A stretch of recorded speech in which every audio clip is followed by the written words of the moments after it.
Oke. Kalau nggak ada pertanyaan ini, so far nggak ada yang bertanya. Kayaknya masih, eee, mmm, mencerna apa yang saya katakan, ya kalau nanti minggu depan kita masih membicarakan mengenai interoception dengan dokter Ali, eee, kita bisa ibu-ibu dan bapak-bapak bisa bertanya kembali. Apa yang bisa kita lakukan. Nah, kalau dari semua itu nanti ada anak yang nggak bisa, ya kita prompt seperti starfish itu.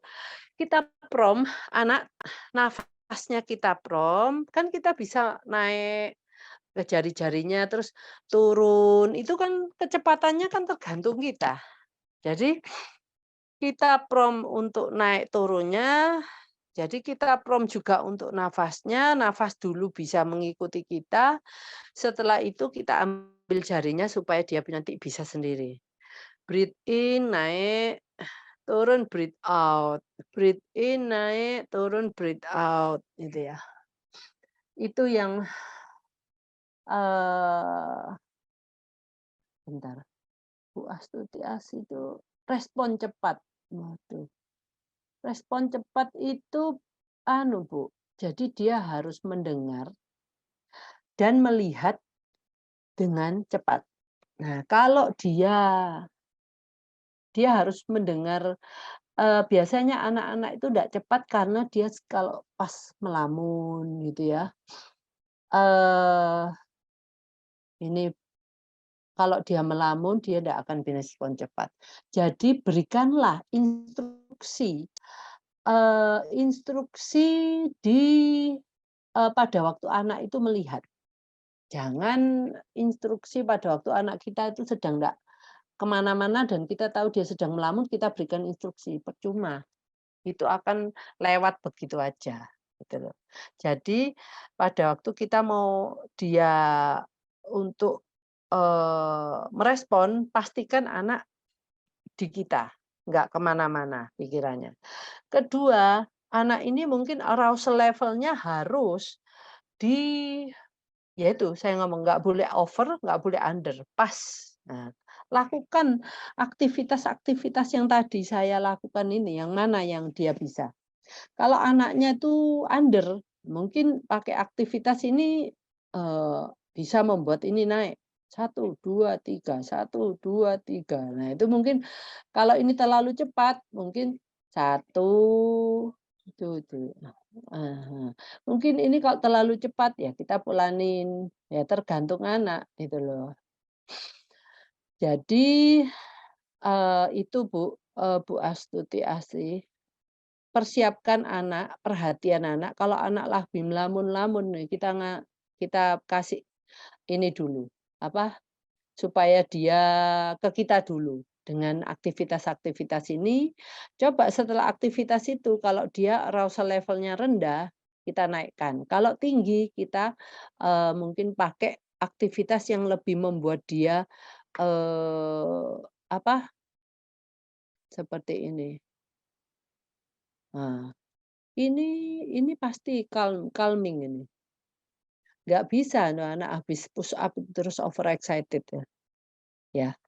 Jadi coba aja aktivitas-aktivitas ini, terus pilih mana yang membuat anak saya lebih tenang. Dan pada waktu setelah itu dikasihlah, instruksi.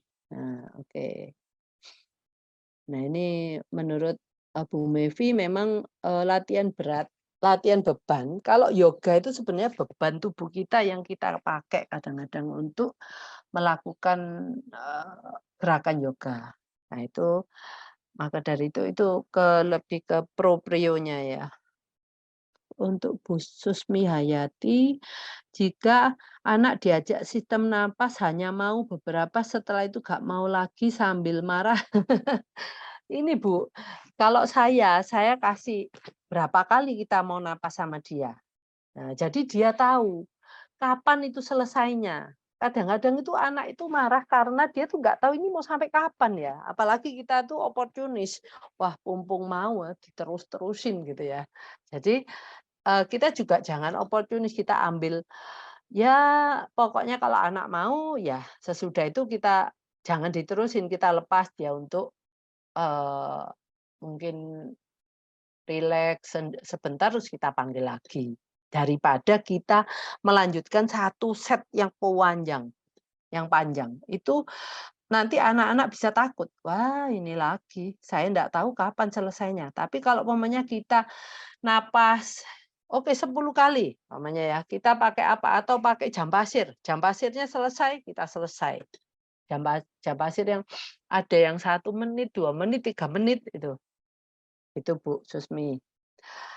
Jadi kuncinya dia harus tahu kapan selesai, atau kita ngomong lakukan itu sambil nyanyi, atau 1 sampai 10, bisa juga, mmm, atau 1 sampai 5.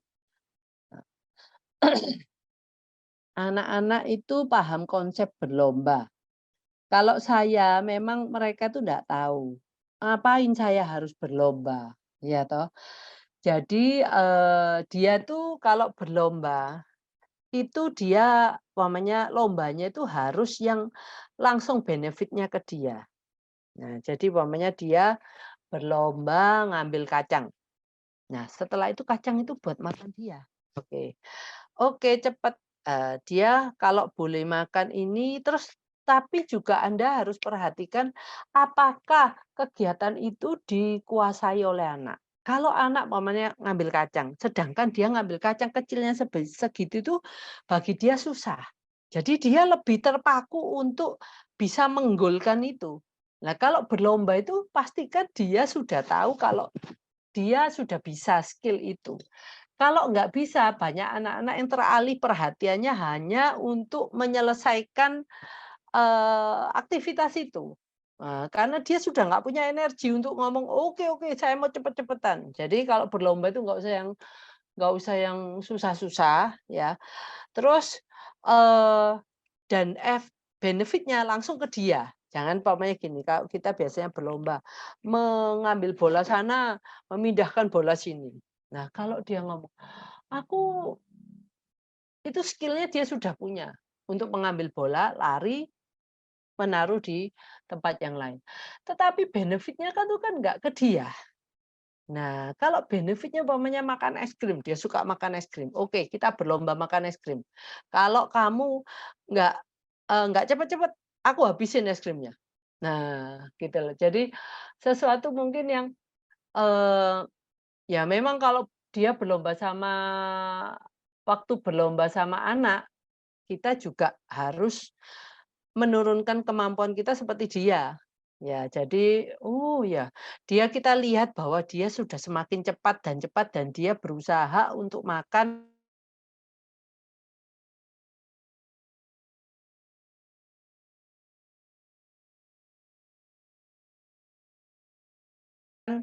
lebih cepat. Dia nggak usah diikutkan lomba, tapi dia tahu kalau makanan itu dia, dia taruh di mana, di meja, setiap orang boleh mengambil makanan itu. Dan akhirnya dia, nggak bisa, keep mengamankan makanan yang dia pengen makan itu. Jadi dia akan menaruh semua makanan yang dia mau di piringnya. Nah, setelah itu dia bisa makan pelan-pelan. Nah, tapi dia kalau itu saya ngomong nggak boleh ditaruh di piringnya, dia akan makan dengan cepat. Karena dia tahu kalau aku nggak makan dengan cepat, itu makanan itu akan habis. Ya, habis dan dia, nggak kebagian. Mungkin ada banyak orang yang mengambil itu. Jadi saya ngomong, "Kalau umpamanya kamu ambil dan kamu makan kalau piringmu udah kosong, baru boleh ambil lagi." Nah, itu dia bisa makan cepet, karena satu, benefit-nya langsung ke dia, dan dia tahu, ini kalau saya ndak cepet, saya ndak akan mendapatkan, gitu ya. Oke, itu Bu. Sebentar. Ini sekarang sampai mana ya saya? Oh, sudah berlomba, Bu Helena. Bu Abi 5 tahun sebenarnya sudah tahu mana salah, mana benar, terus mana harus diem, mana harus marah besar. Tapi dia itu nasehatin diri sendiri setelah dilakukan tanpa sadar. Misalnya dia bete karena gak bisa ngerjain sesuatu, lalu teriak. Terus dia Dia 1 detik kemudian dia bilang, "Abi nggak boleh teriak, jangan teriak." Nah itu, Bu, karena dia tuh impulsif. Kalau, dia tuh tahu, kita pun sebenarnya yang kalau umpamanya kita ya, eee, kita terpancing emosi, terus biasanya pada waktu kita emosi, kita melakukan sesuatu itu tidak lewat otak kita, tetapi mengikuti impulsif kita. Nah itu yang menurut saya ya seperti Abi ini. Kita tahu seperti ini ya, apa namanya, orang yang, eee, dia tahu dia nggak boleh, tetapi dia melakukan itu karena terlalu emosi sehingga nggak bisa mengontrol apa yang harus dilakukan kemudian. Biasanya kalau kita di state emosionalnya itu yang drive, yang menentukan, kita ndak akan pernah bisa mikir, tapi kita melakukan dulu. Nah, baru mikir. Nah, maka dari itu, kita kalau umpamanya tadi latihan-latihan itu, dia bisa mengidentifikasi, emosi itu, dia bisa punya mekanisme untuk, "Oh, emosiku ini tidak bagus, aku harus bagaimana?" Nah itu, Bu, dia harus tahu dulu bahwa dia, apa tadi itu, Eee, dia teriak-teriak. Jadi kalau dia teriak-teriak, "Ini Abi apa?" Teriak-teriak. Oke, kalau teriak-teriak, Abi nggak boleh, nggak boleh teriak-teriak. Nah, tapi dia harus bisa noticing bahwa dia tuh sedang teriak-teriak dulu. Nah, pada waktu ini, dia teriak-teriak, oke, kalau teriak-teriak Abi nggak boleh. Terus kalau umpamanya dia diajar untuk kayak mengidentifikasi, oh sebelum aku melakukan teriak-teriak, itu dia sudah tahu aku mau teriak ini.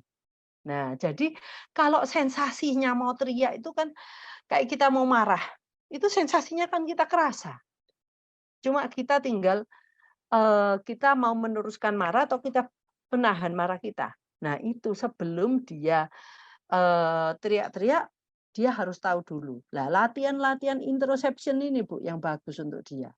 Kayak tadi starfish, calming. Jadi dia bisa, sadar, perhatian terhadap dirinya. Bukannya dia melakukan dulu baru terus dia sadar gitu, ya. Mmm, gara-gara pilates juga saya tahu kalau pola nafas anak saya ternyata salah selama ini. Latihan bingung sekali tarik nafas dengan hidung dan hembuskan dengan mulut, dikasih tisu di depan, jadi dia harus hembuskan sampai tisu bergerak. Nah, ini juga ada, masukan untuk membuat secara visual kelihatan bahwa hembusan nafasnya itu, ada dengan tisu, tisu yang bergerak, ya. Oke,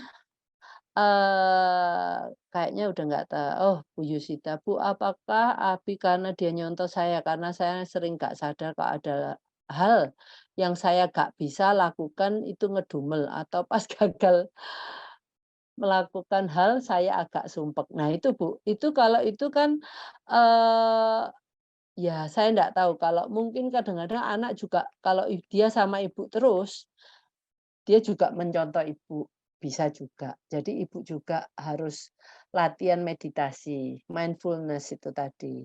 Kayak sebenarnya tadi tuh kalau kita, perhatikan ke nafas kita, itu tuh sebenarnya, kita menurunkan anxiety kita, kepanikan kita untuk calm down, gitu.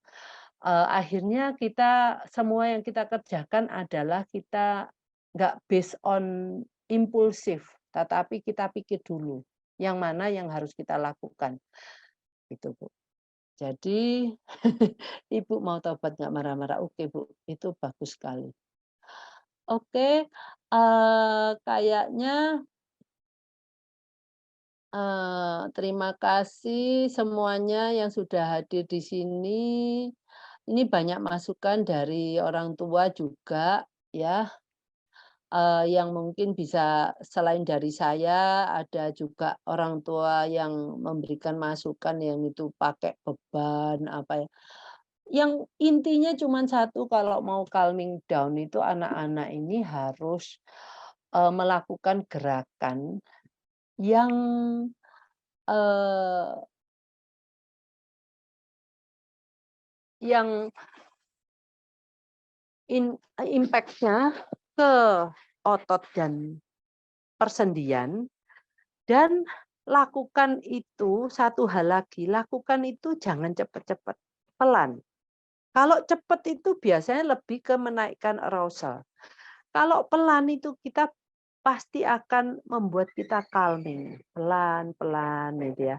Jadi, kita pun yang, me menemani mereka, jangan nguber-nguber mereka. Ayolah kita juga calming gitu. Jadi kalau ibu yang sukanya, "Oh, ayo cepet cepet cepet cepet," itu kita waktu ini harus kita kayak orang, "Oke, satu 2 3 satu 2 3." Nah, itu terus-menerus pelan, terus-menerus akhirnya akan menidurkan. Coba ibu lakukan, kok. Kalau umpamanya kita satu 2 3 satu 2 3 satu 2 3 itu tambah membuat anak-anak ini arousal level-nya naik, gitu ya. Nah nah, oke. Dengan itu, eee, kita tutup ya pertemuan hari ini. Kita sudah lebih dari 15 menit atau 20 menit itu ya. Oke, saya pikir ini sudah waktunya ibu-ibu kembali ke rutinitas, eee, di rumah. Terima kasih, selamat berakhir pekan, sampai ketemu lagi minggu depan. Oke, terima kasih.